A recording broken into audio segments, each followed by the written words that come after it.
companheiras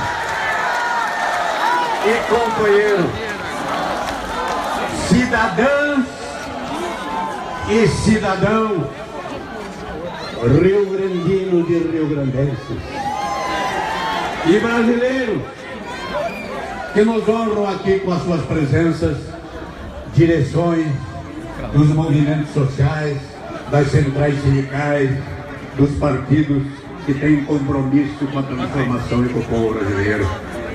Nós estamos aqui, o companheiro ex-presidente Lula, a atual presidente do Brasil eleita, companheira Dilma,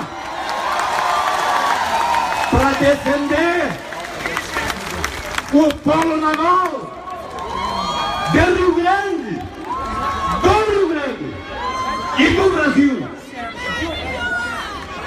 E por isso é bom lembrar, companheiras e companheiras, nós estamos no ano de 2017. Há 100 anos atrás, a primeira grande greve neste estado, com repercussão nacional, teve a sua eclosão aqui, com os trabalhadores de Rio Grande e particular especialmente com os portuários de Rio Grande. Ontem, o povo brasileiro, os portuários de Rio Grande, os trabalhadores de diferentes categorias também foram à greve. E greve não é passeata, greve não é caminhada, greve é a afirmação do protagonismo da classe trabalhadora, que quer ser sujeito e não objeto da política. Na ditadura, no regime militar, vieram com a história do superporto de Rio Grande. Vocês lembram? E o que aconteceu? Era a ditadura, era uma impostura. Isso não se desenvolveu.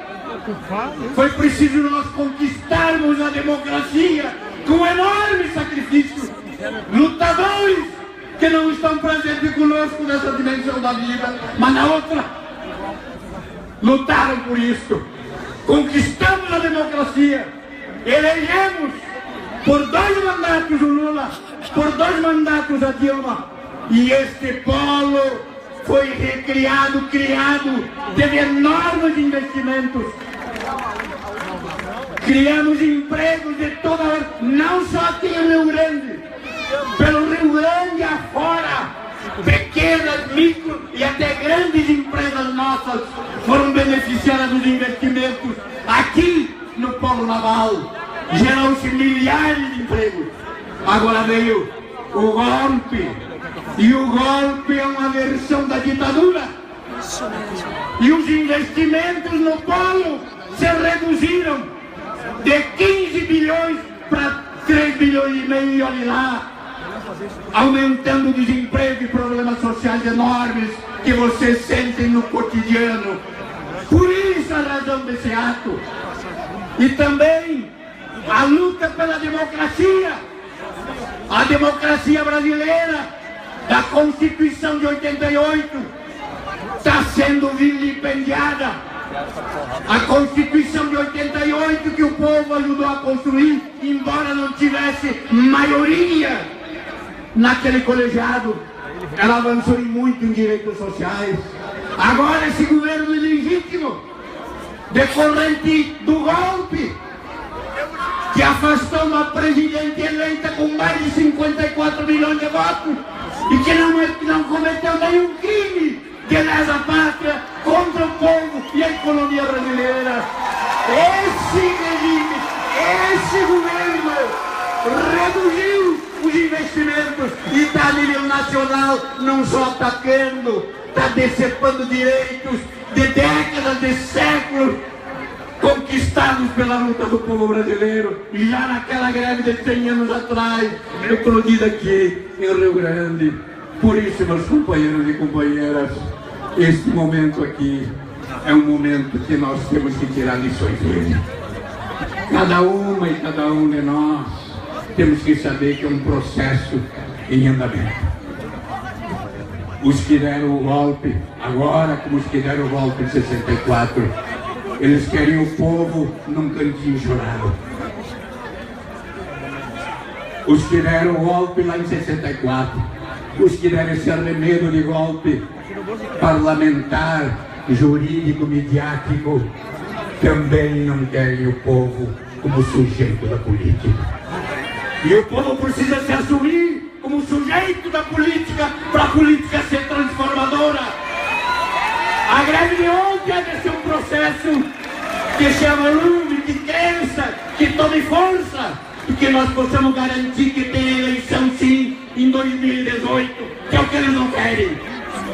Para nós retomar investimentos na indústria naval brasileira e, por consequente, criando desenvolvimento integrado, integrador na região, no estado, afirmando a presença importante do Rio Grande, a presença.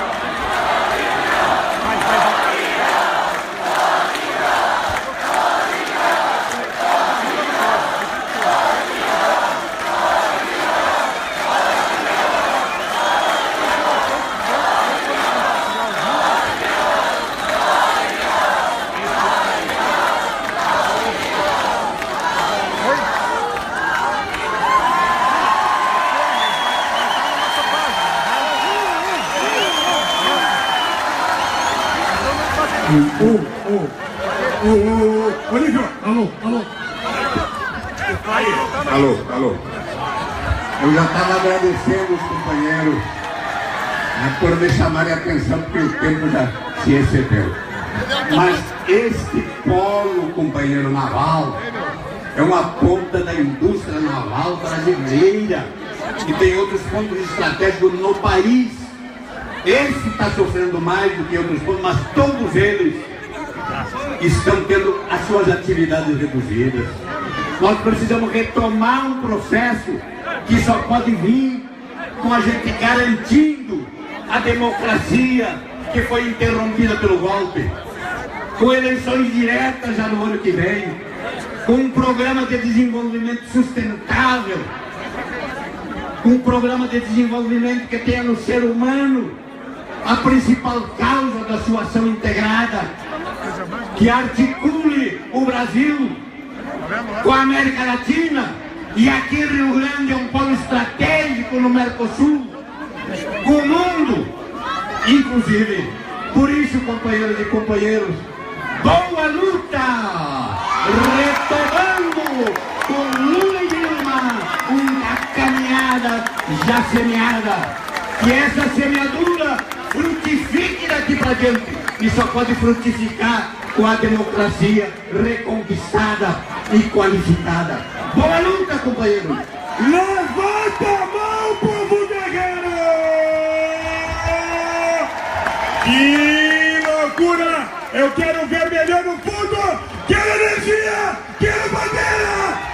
Que loucura, que energia! Olha aqui, ó, pessoal! Eu quero muita atenção, quero vermelhão, eu quero muita alegria, muita disposição, porque vai chegar uma hora muito importante. Vai falar agora uma mulher que, assim como eu, cada um e cada uma está aqui, votou para ser presidente. Essa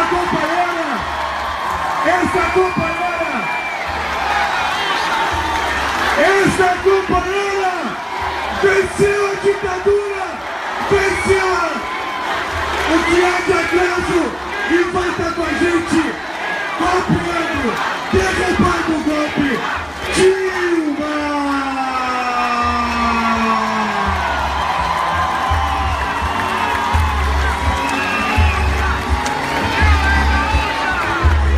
Um abraço a todos os gaúchos e as gaúchas aqui da metade sul do meu Rio Grande.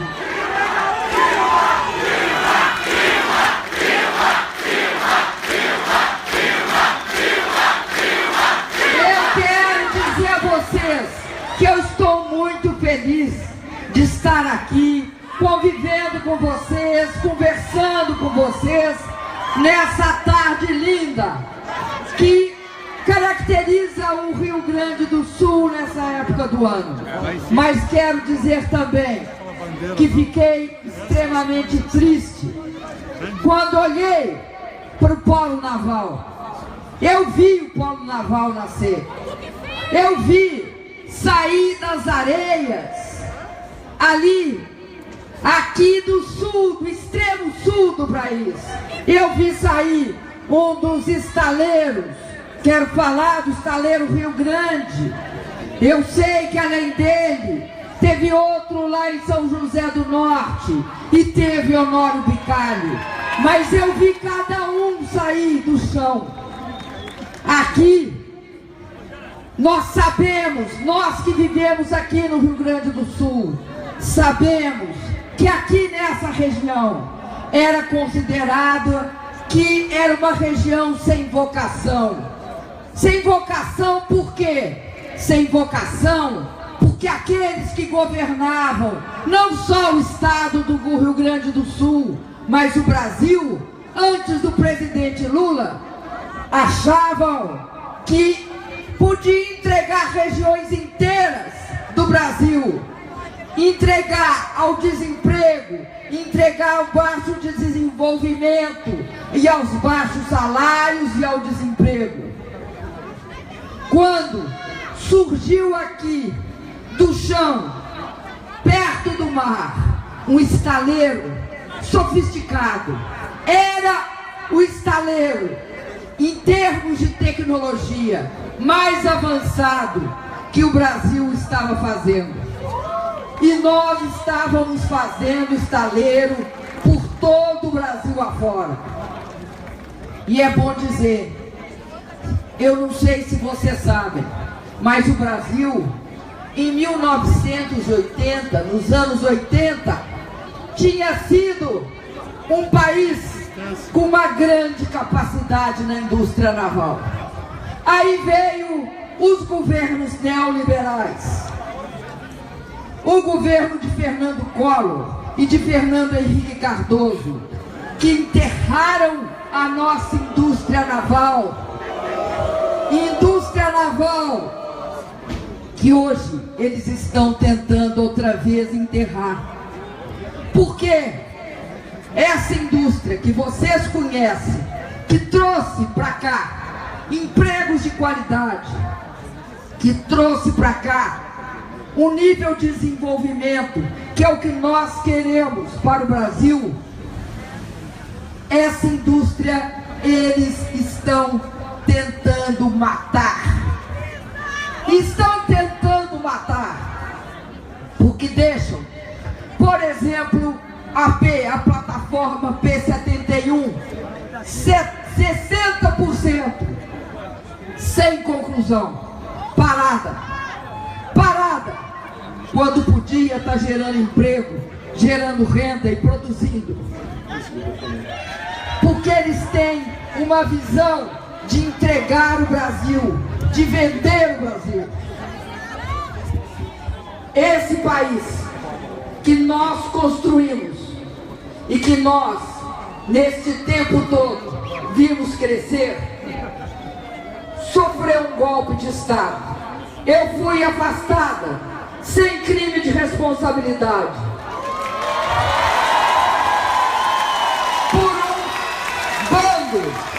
por um bando de corruptos.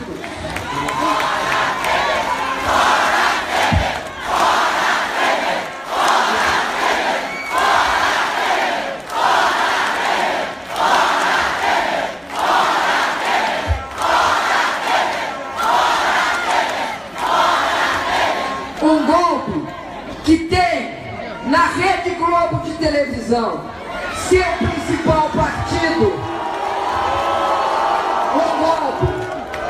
Um golpe que tem um objetivo muito claro: enquadrar o Brasil social, economicamente, no neoliberalismo, na desigualdade, no desemprego e no fim da capacidade de desenvolvimento autônomo do país. O polo naval foi construído com base numa visão generosa, uma visão de Brasil, uma visão de soberania. Tudo o que pode ser construído no Brasil deve ser construído no Brasil para gerar riqueza, renda, trabalho. Esse polo naval era uma afirmação da nossa soberania. Era e é. Nós todos, brasileiros, não importa se aqui do Rio Grande, se do Rio Grande do Sul ou de qualquer estado deste país imenso, temos de nos importar com o que estão fazendo com o polo naval. Porque aqui se gerava uma coisa importantíssima: a capacidade do nosso país se transformar, não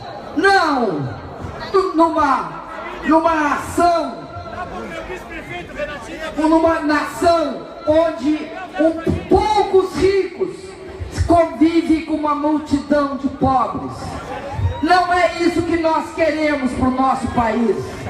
Nós queremos uma nação em que as pessoas cada vez mais tenham melhores trabalhos, mais qualificados, mais bem formados.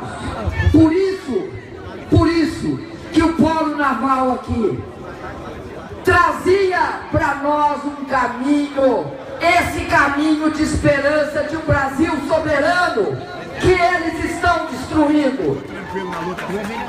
Eu fico muito feliz porque aqui me disseram que na FURG, duas indígenas se formaram pela primeira vez. Eu fico muito feliz com a capacidade do povo de Rio Grande de reagir a esse retrocesso imenso que será paralisar o polo naval.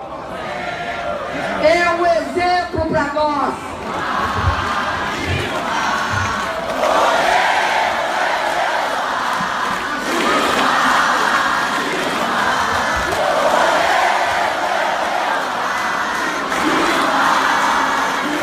Obrigado pelo intervalo.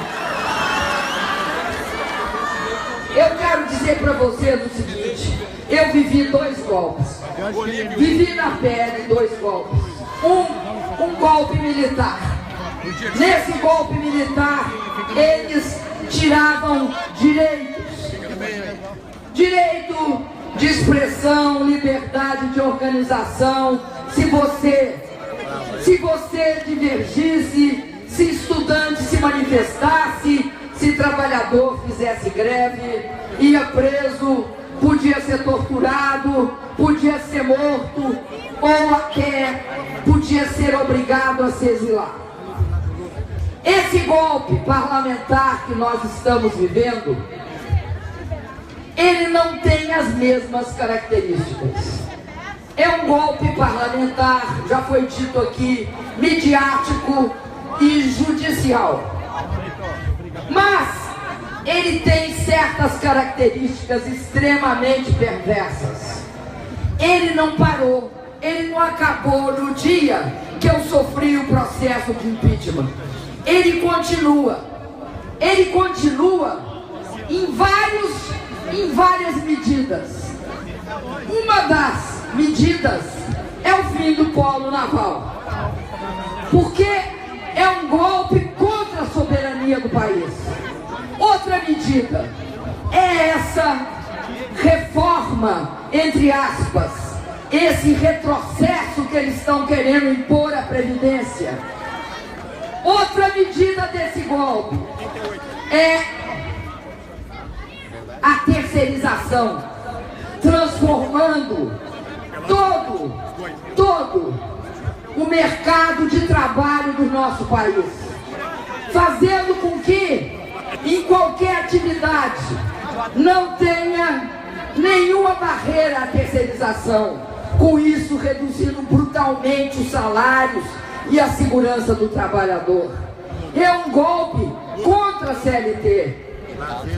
E por que isso? Por quê? Por que eles deram um golpe? Eu já disse, para enquadrar o Brasil. Mas por que usaram esse meio para enquadrar o Brasil? Podiam ganhar a eleição, mas eles não são democráticos, porque eles perderam 4 vezes. 4 vezes! Sem golpe! Nenhum brasileiro ou brasileira, nenhum brasileiro ou brasileira votaria essa perda de direitos, esse ataque à nossa soberania. Abrir as terras brasileiras, terras férteis, para qualquer estrangeiro comprar, desnacionalizando o território. Abrir os céus para qualquer companhia internacional voar aqui sem exigir nenhuma contrapartida. É isso que está em curso, e é cada medida é uma parte do golpe, cada medida é um complemento do golpe. Mas tem uma medida mais grave, a mais grave de todas, além do impeachment. Porque quando você faz impeachment contra uma presidenta com 54 milhões e meio de votos, tudo é possível. Qual é essa medida? Nós, daqui até outubro de 2018, temos de ter um pensamento na cabeça. E esse pensamento é a luta pela democracia e o voto direto. O voto direto para o presidente da República. Esse processo é o nosso encontro marcado com a democracia. Nós sabemos que eles até agora, eles não consolidaram todas essas medidas. O Fórum Naval ainda tem volta. Os nossos direitos nós podemos pegar de volta. O que nós não podemos deixar que aconteça é que eles se consolidem no poder. E aí tem um jeito, é eleição, é eleger seu presidente. E nós não podemos deixar que eles ganhem no tapetão. Nós temos de saber que não tem vergonha nenhuma em perder a eleição. Para um país, qualquer cidadão ou cidadã brasileira pode perder a eleição e não ter nenhuma desonra nisso. Agora, tem imensa desonra para cada um de nós se eles tentarem falsificar esse processo eleitoral, impedindo Luiz Inácio Lula da Silva de ser candidato. Não me interessa por que meios, mas isso desonrará cada um de nós. Isso será uma afronta ao nosso direito de voto. Será uma quebra muito forte dentro de um país democrático, dentro de um país que sempre aprendeu que a democracia, quando tem, nós, povo brasileiro, ganhamos. Quando ela se fecha, nós perdemos. Por isso, eu encerro as minhas palavras dizendo que a democracia é o nosso caminho para o Brasil voltar a crescer, gerar empregos e a gente pegar nossos direitos de volta. Abração para vocês. Muito obrigado, companheira Dilma! Muito obrigado! A cidade do Rio Grande, o estado do Rio Grande do Sul agradece esta companheira guerreira lutadora. E agora, meus companheiros, minhas companheiras, eu quero muita atenção de vocês. Eu quero cada homem e cada mulher um sorriso no rosto para escutar este guerreiro que venceu a fome, venceu o preconceito, venceu as elites. O Obama tinha razão.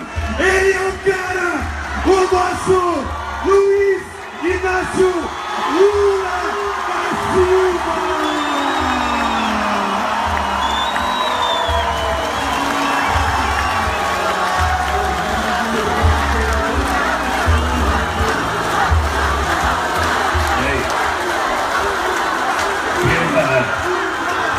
Pelo tamanho da minha barriga, vocês perceberam que eu me enfiei a fome mesmo. Eu quero, primeiro, dizer ao povo do Rio Grande do Sul, estado que eu visitei pela primeira vez em 1975, a convite do então presidente do Sindicato dos Bancários de Porto Alegre, Olívio Dutra, e eu, recém-eleito presidente do Sindicato dos Metalúrgicos Soberanos do Campo, onde conheci também o Tarso Genro como advogado do Sindicato dos Bancários de Porto Alegre. Eu, quando vim a primeira vez a Porto Alegre, eu recebi uma informação de um companheiro importante que os mais velhos aqui conheceram, o companheiro Walter Barelli, que era diretor técnico de ERF, que eu ia conhecer o povo mais politizado do Brasil, que era o povo gaúcho. E eu voltei, depois de passar 2 dias em Porto Alegre, eu voltei fascinado com o grau de discussão política que acontecia em Porto Alegre. E voltei desejando que o Brasil inteiro pudesse ser um Estado politizado, resultado de uma história, sabe, que tinha pessoas importantes, sobretudo ligadas ao trabalhismo, pessoas que ajudaram a criar o Getúlio Vargas, que depois ajudaram a criar o Brizola, pessoas como o Jânio Castilho, pessoas que ajudaram a criar o Jango. E aí eu comecei a perceber a diferença do Rio Grande com São Paulo, porque enquanto aqui você tinha Jango, Brizola e Getúlio, lá em São Paulo você tinha Jânio, Ademar e Maluf. Era uma diferença bárbara para a gente poder conhecer a evolução política desse Estado. Eu não vou filosofar sobre o que está acontecendo no Rio Grande do Sul hoje. Mas esse Estado, depois da eleição do companheiro Olívio Dutra, e eu tive o prazer de estar aqui em 98, sabe, com o Brizola, candidato a meu vice, ano que elegeu o companheiro Olívio Dutra, o nosso querido galo missioneiro, governador desse Estado. Estive em Pelotas pela primeira vez em 1988. Portanto, faz muito tempo que eu frequento esse solo gaúcho, esse solo dos Pampas. E eu sinto que aqui também, como no Brasil, houve um certo retrocesso. Eu sinto que a direita tem avançado no sentido de destruir aquilo que nós do PT conseguimos criar nesse país. Eu não consigo encontrar nenhuma explicação porque tamanho ódio contra o Partido dos Trabalhadores.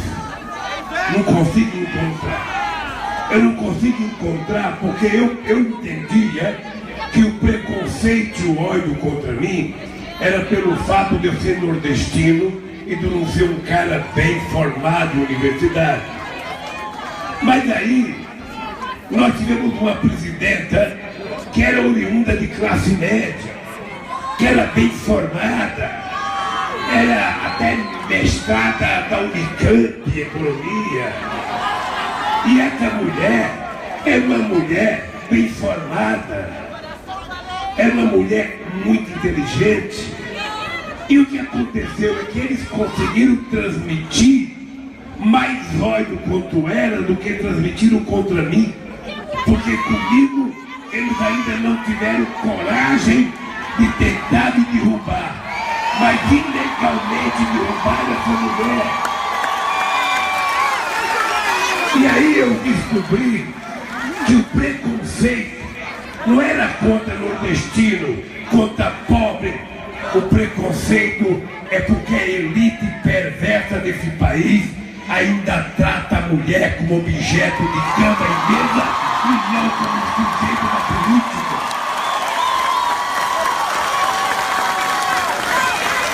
Então é preciso que a gente comece a discutir com um pouco mais de competência qual é o papel da mulher na política. Porque as mulheres representam 52% da população brasileira e ela não pode ser, sabe, tão pequena no Congresso Nacional como ela é. Então nós precisamos começar a discutir por que a mulher não está na política com 52% de representatividade como está. Obviamente que eu estou dizendo isso para vocês, mas eu sei do fator histórico. Eu sei do fator histórico. Uma vez eu tive aqui, não me peçam para dizer, eu vou falar que nem o promotor da Laiol. Não me peçam provas, que eu não vou dizer. Mas olha, uma vez eu tive aqui, o Olívio estava comigo numa cidade gaúcha. Nós fomos jantar na casa de um companheiro. E a mulher não passava da porta. Tinha um monte de homem conversando, a mulher também ia perguntar, querem mais comida? Daí volta. Não podia participar. É assim que a mulher foi tratada até ontem. É assim que a mulher foi tratada até ontem. Sindicato era coisa de homem, partido político era coisa de homem, palanque político é coisa de homem, tudo é coisa de homem. Essa é uma coisa histórica desde que a humanidade é a humanidade. E nós precisamos mudar. E não depende dos outros. Não depende dos nossos inimigos, dos adversários. Nós temos que mudar. Então nós é que temos que mudar de comportamento. O movimento sindical tem que mudar de comportamento e colocar mais mulher para participar do sindicato. Os partidos políticos têm que colocar mais mulheres para participar do partido político. As mesas de debate têm que ter mais mulheres, sabe? Então nós vamos mudando essas coisas. E eu acho que o PT foi a iniciação desse processo de mudança. E eu acho que isso é que irritou os nossos queridos adversários. E eles perceberam um momento de fragilidade nossa e resolveram nos dar uma rasteira. Rasgaram a Constituição, inventaram uma pedalada. Também ninguém mandou a Dilma começar a andar de bicicleta lá em Brasília, que deu razão para eles. Fizeram uma pedalada, fizeram a Câmara dos Deputados mandar para o Senado, que mandou a gente para fora do governo. Isso não significa que a gente tem que ter ódio? Não. Significa que a gente tem que saber que nós temos neste país a existência cotidiana de uma luta de classe que muita gente achou que tinha acabado nesse país. Tem um tipo de gente que não suporta a ascensão dos pobres. Tem um tipo de gente que não suporta uma menina negra fazer odontologia. Tem um tipo de gente que não comporta e não aceita uma menina da periferia fazer medicina ou fazer engenharia. Tem um tipo de gente que não comporta e não aceita que uma pessoa mais humilde possa pegar um avião numa cidade qualquer e viajar para outro estado. Porque o lugar deles é para andar de ônibus, não é para andar de avião. Tem gente que não suportou os pobres tendo carro. Tem gente que não suportou os pobres tendo computador. Tem gente que não suportou os pobres entrando em restaurantes que antes era só de uma pequena parcela da sociedade. Depois pobre quer se meter a frequentar teatro. Pobre quer se meter a fazer cultura. Pobre quer se meter a comer carne de primeira, a comer peito de frango, a comer picanha, a comer costela. Não, isso não foi feito para nós. Pobre tem que comer coisa de segunda. Se comer pescoço de frango, já chegou no limite. E nós provamos, em 12 anos de PT, que é possível mudar a história desse país. É possível mudar a história da sociedade, porque uma nação, ela não é feita pelo seu tamanho territorial. Uma nação não é feita pela sua fronteira marítima ou pela sua fronteira terrestre. Uma nação, ela é medida pela qualidade do seu povo, pelos direitos do seu povo, pela formação do seu povo, pelo jeito de viver do seu povo. Tem vários símbolos que podem representar uma nação que vai dar moeda à nossa floresta, que vai dar seca aos nossos oceanos. Mas nada representa mais do que é uma nação, do que o rosto de cada homem, de cada mulher e de cada criança. Nada representa mais uma nação do que uma criança tomar café, almoçar e jantar e tomar mamadeira de noite antes de dormir. Nada representa mais uma nação do que uma pessoa que nasce pobre, na favela mais humilde desse país, poder sonhar em fazer uma universidade e ver seus filhos serem doutores desse país.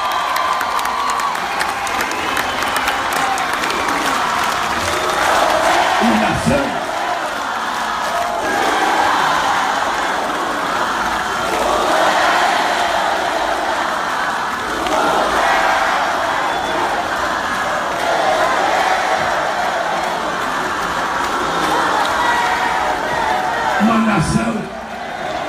queridos companheiros e companheiras, não pode ser governado por alguém que não sabe governar. Uma nação não pode ser governada por alguém que não entenda da alma desse povo, da cabeça da nossa gente, que não conheça a diversidade cultural desse país, que não conheça as raízes profundas, sabe, do Iapoque ao Chuí. Uma nação não pode ser governada por alguém que, por incapacidade de governar, começa a vender o que esse país construiu para fazer-se uma nação. A Petrobras, ela não é apenas uma empresa produtora de petróleo. A Petrobras é um patrimônio cultural e empresarial desse país, é um patrimônio tecnológico.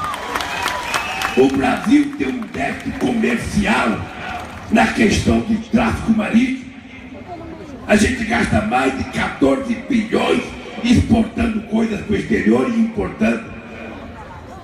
Quando nós chegamos no governo em 2003, a Dilma se lembra de uma conversa com o presidente da Petrobras. A Dilma se lembra de quantas brigas eu fiz durante a campanha para que a gente assumisse o compromisso de recuperar a indústria naval brasileira. O Brasil, na década de 50, era a segunda indústria naval do mundo, perdia do Japão. Depois desmontaram a indústria naval. Eu lembro que uma vez eu fui a convite de um prefeito do PT lá em Angra dos Reis. Em um estaleiro que tinha tido mais de 6.000 trabalhadores, tinha 200 trabalhadores. O restante era um metalúrgico, ex-metalúrgico desempregado, vendendo cerveja dentro do isopor nas praias e nas ilhas de Angra dos Reis. E eu assumi o compromisso de recuperar a indústria naval brasileira. Assumi o compromisso de provar que a gente poderia fazer uma indústria naval. O Brasil tem 8.500 quilômetros de costa marítima. Grande parte do transporte brasileiro pode ser feito via, sabe, navio. Para a gente não ficar com um caminhão, sabe, andando 800, 3, 4, 5 mil quilômetros. O Brasil tem uma quantidade de rios navegáveis extraordinária, que pode fazer transporte para a Venezuela, que pode fazer transporte com a Bolívia, que pode fazer transporte com o Equador, que pode fazer transporte com a Colômbia. Então, um país que quer ser uma nação soberana, ele tem que ter um projeto de desenvolvimento. Ele tem que definir qual é a área que ele vai desenvolver. E eu lembro que na época o presidente da Petrobras, que já morreu, Francisco Grosso, disse que eu estava mentindo quando eu dizia que a gente tinha competência de recuperar e de fazer uma indústria naval. Ele disse que a gente não tinha competência e que a gente não tinha tecnologia. Eu fui no clube de engenharia do Rio de Janeiro, eu fui discutir com a Petrobras, eu fui discutir com os trabalhadores metalúrgicos e eles provaram a gente tem competência para fazer estaleiro. Eu lembro que eu fui conversar com o presidente da Petrobras, meu amigo Zé Eduardo Dutra, que já morreu. Eu lembro que eu fui conversar com ele e dizia, mas presidente Lula, a Dilma estava presente, você sabe, presidente, sabe que a gente não pode fazer porque custa 100 milhões de dólares mais barato fazendo na China. Eu falei, companheiro Zé Eduardo Dutra, pelo amor de Deus, você tem que imaginar que eu não estou só pensando na Petrobras, eu estou pensando no Brasil. Não é o Brasil que é da Petrobras. A Petrobras, que é uma empresa desse país, e precisa trabalhar pensando no país. E eu comecei a perguntar, eu estou até preocupado, porque o Moro deve estar vendo meu discurso aqui. É verdade, o Delayol também. E eles não estão tentando me julgar por corrupção, é pelo jeito de governar esse país. É isso que eles estão me julgando. Não, mas eu vou continuar. Eu vou continuar. Como diria o Fidel Castro, a história da absolverá.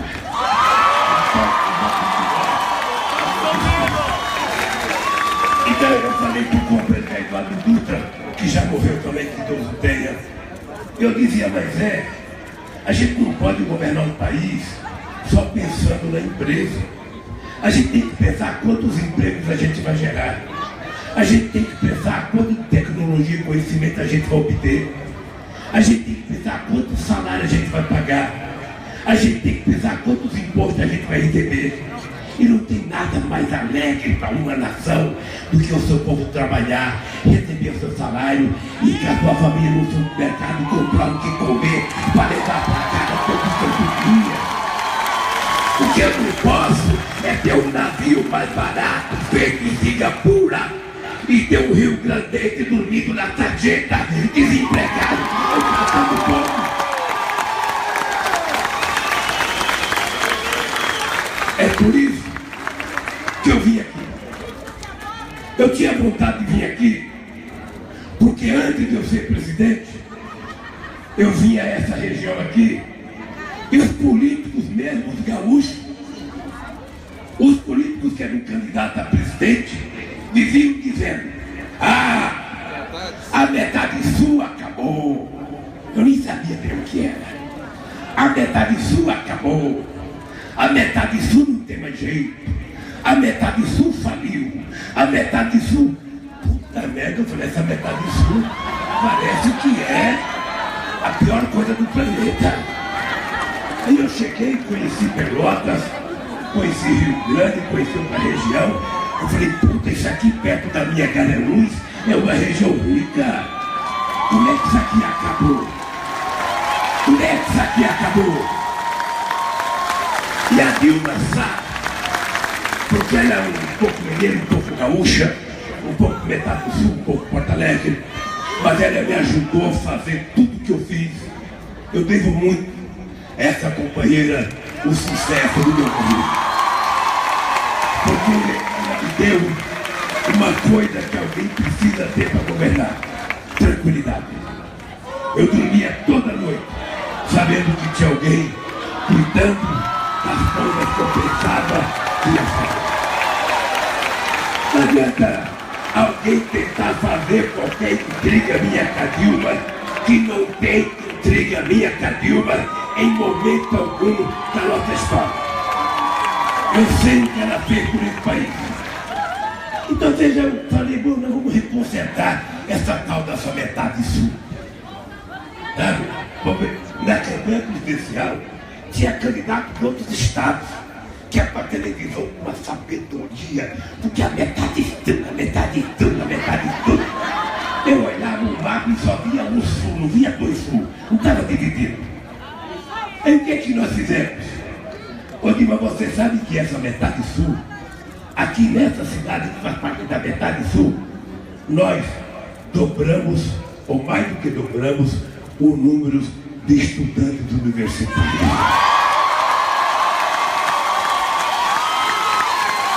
Você sabe que na metade sul de Pelotas, nós também mais que dobramos o número de estudantes universitários. A Universidade dos Pampas, a Unipampa, nos 10 campos dela, já tem mais de 20 mil estudantes e o piloto reitor de Carlos de Cima.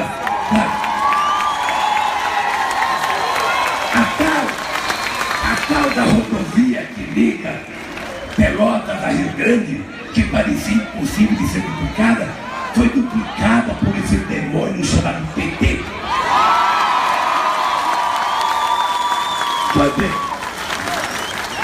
Nós começamos a fazer a nossa indústria naval.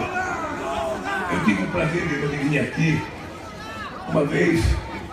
Eu vim aqui, acho que você esteve comigo, ainda não estava totalmente inaugurado o estaleiro. Eu venho fazer uma visita no estaleiro no 25.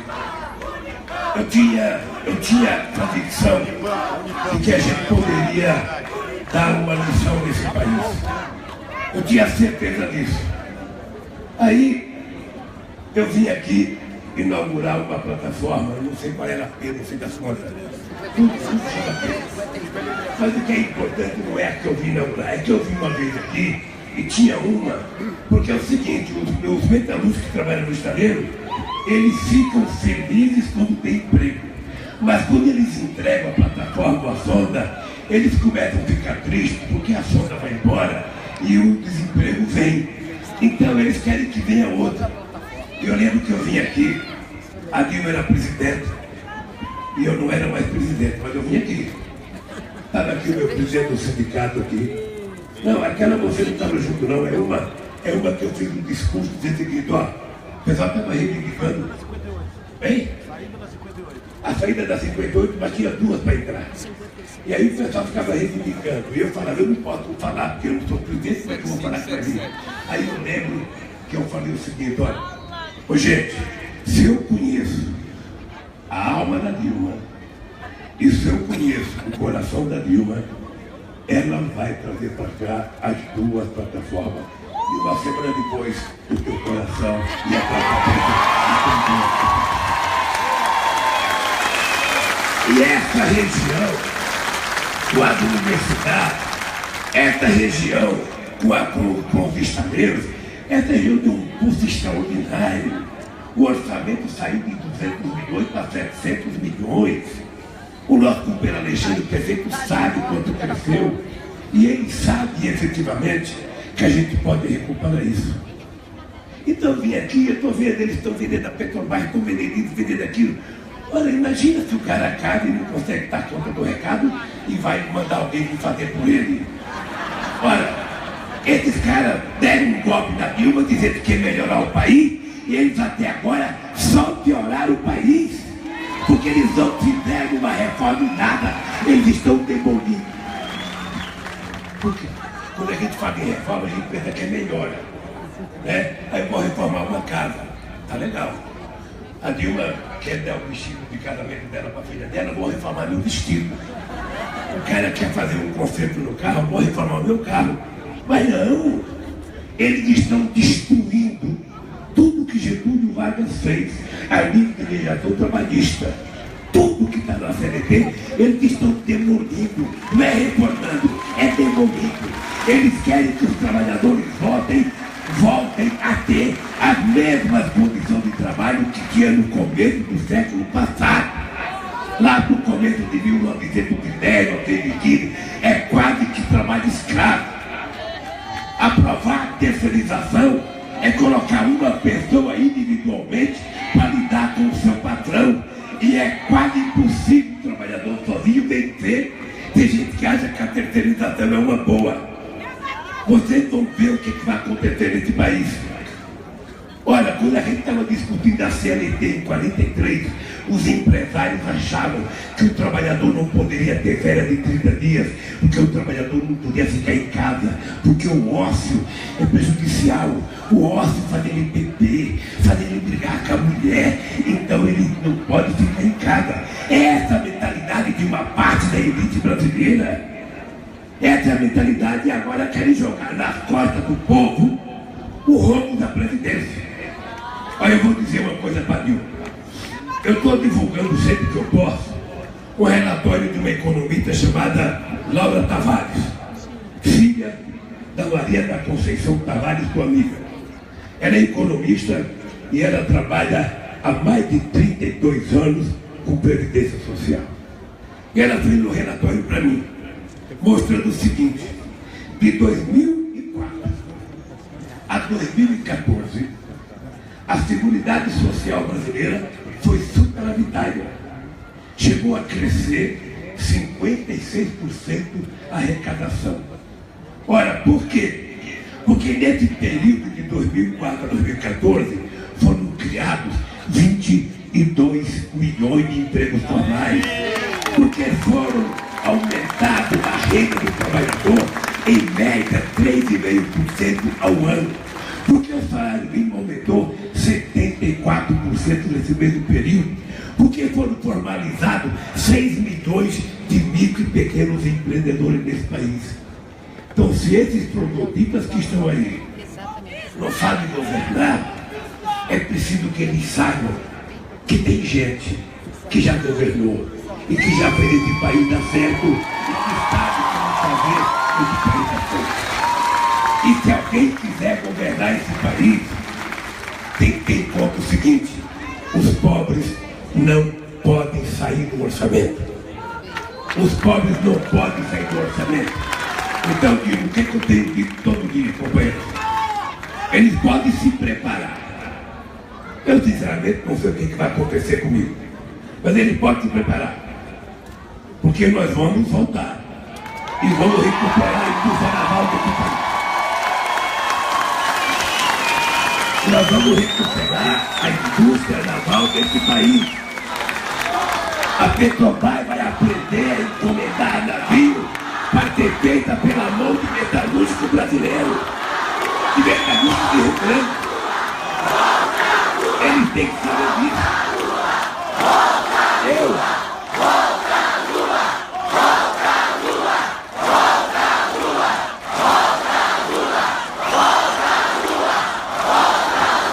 Eles têm que saber que a Petrobras vai voltar outra vez a ser do povo brasileiro, que a partilha vai voltar a acontecer, que a Petrobras vai ter privilégio na exploração do petróleo. E eles têm que saber que o petróleo é do povo, não é das multinacionais que vem explorar o nosso petróleo aqui. Eles têm que saber que o BNDES vai voltar a ser Banco de Desenvolvimento. Eles têm que saber que o Banco do Brasil não vai mais fechar a agência, vai abrir a agência e vai ter um banco para emprestar dinheiro para o pequeno e médio produtor rural. Eles têm que saber que a Caixa Econômica vai voltar a ser banco público. Eles têm que saber que nós vamos regular os meios de comunicação. Eles têm que saber.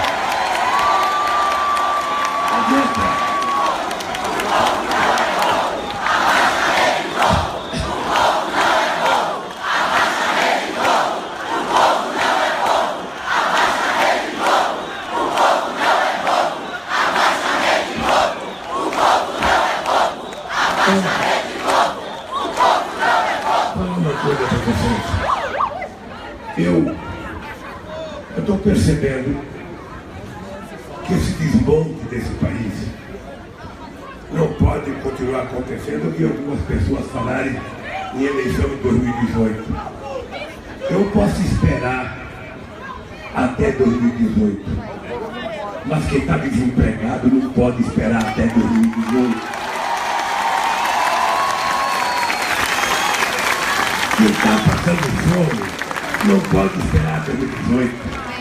O que nós precisamos é pedir para esses golpistas: criem vergonha, ou devolvam o mandato para quem foi eleita democraticamente pelo povo brasileiro.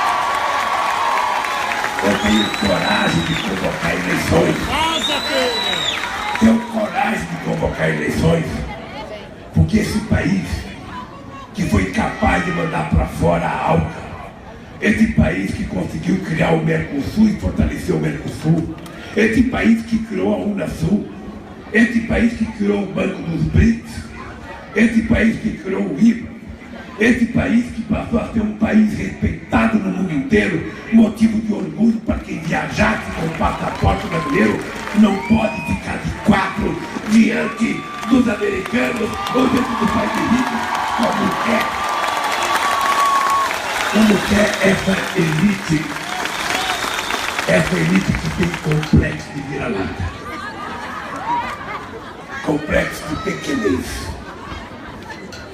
Eu sou uma pessoa que não tive as condições que eu achei que eu deveria ter, mas Deus dá coisas diferentes para as pessoas. Eu sou um homem que agradece a Deus todo dia. Se tem um cara que tem que agradecer a Deus, sou eu. Sabe, sou eu, porque sair de onde eu saí, chegar onde eu cheguei, é só obra de Deus. Só obra de Deus, não tem outra.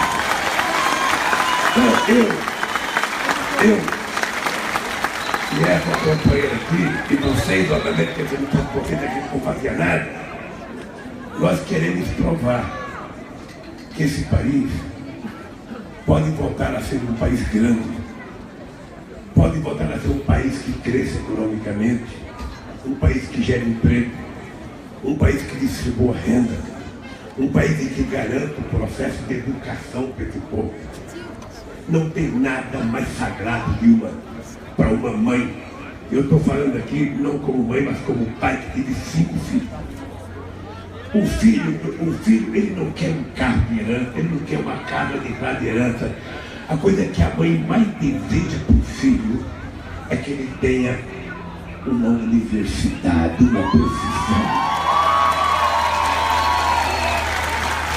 Eu não pude fazer, mas quando eu encontro uma menina negra, com um papelzinho na mão dizendo: Lula, eu estou fazendo odontologia, eu já poderia morrer de felicidade, de alegria, porque é para isso que a gente quis governar esse país.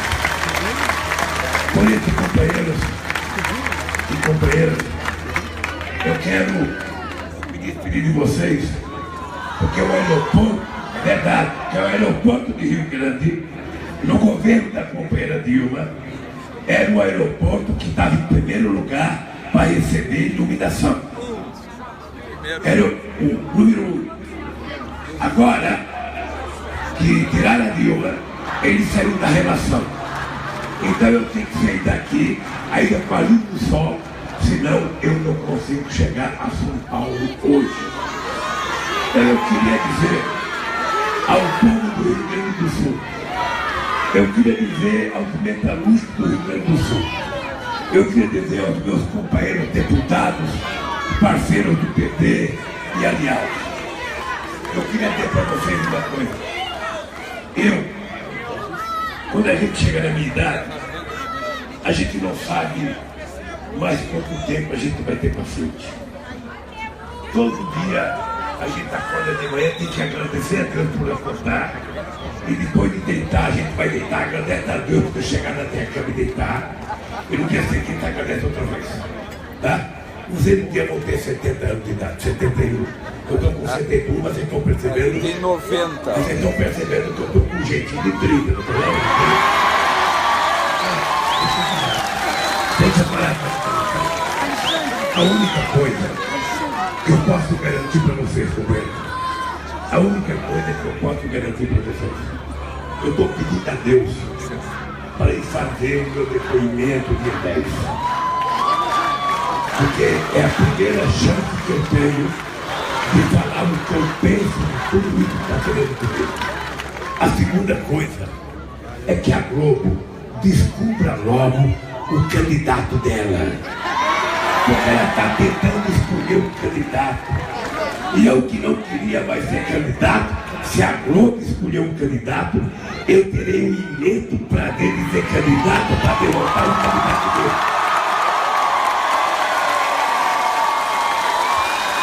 Porque a Globo, ela não se presta mais a transmitir informações.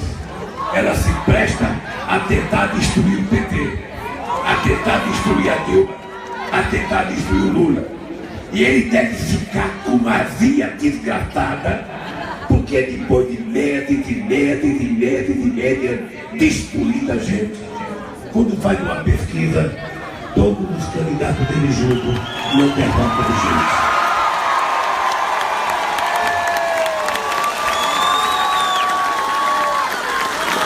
Então, companheiro,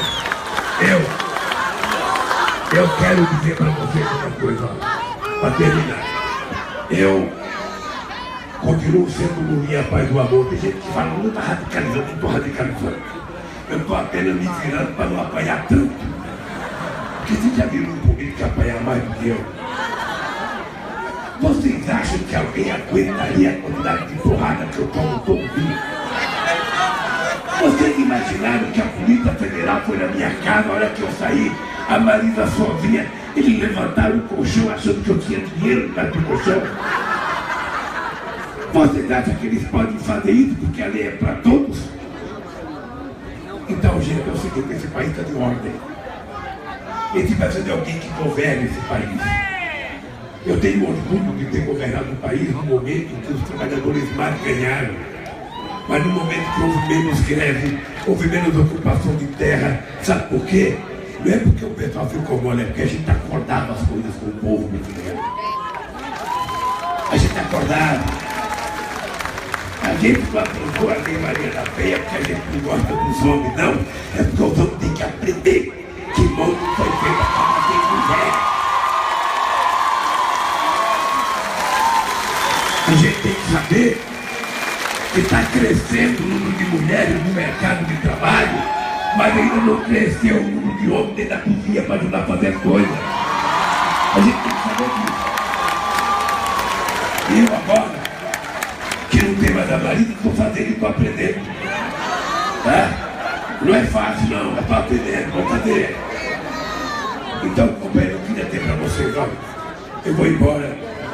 Para mim foi uma alegria imensa encontrar meu velho companheiro Olívio Dutra aqui. Pessoa porque eu tenho uma estima profunda. Certamente que o companheiro Tasso não esteve aqui, porque a mulher do Tasso está com câncer e está sempre aqui.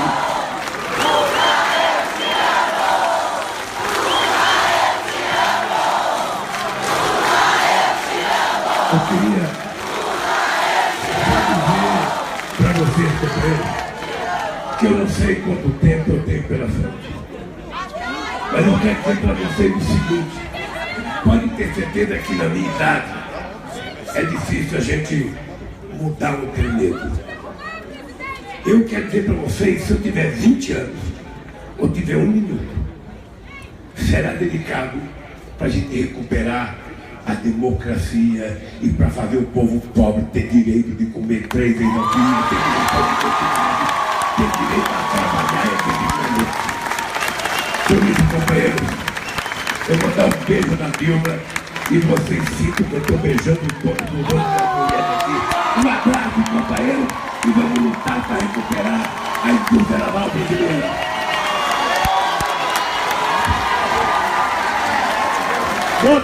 Outro bem melhor.